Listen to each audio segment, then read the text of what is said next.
Hello friends, സ്വാഗതം. ഞാനിപ്പം ചുമ്മാ ഇവിടെ ഇരിക്കുകയാണ്, ചുമ്മാ വീഡിയോ എടുക്കാൻ വേണ്ടിയാണ്. അപ്പം നമുക്ക് അമ്മാമ്മ ഷോളിട്ട് കളിച്ചാലോ? അമ്മാമ്മയുടെ അല്ല അമ്മയുടെയും ഇടുന്ന ഒരു ഷോ കാണിച്ചു തരാം.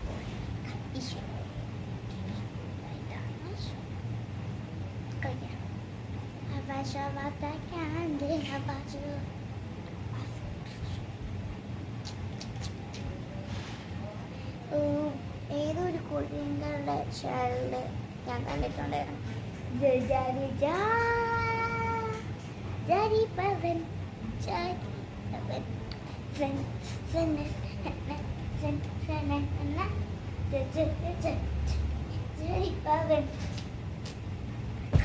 ഞാൻ ചുമ്മാ ഇതും കൂടെ ഞാൻ ചുമ്മാ കളിച്ചു തുടങ്ങും കേട്ടോ.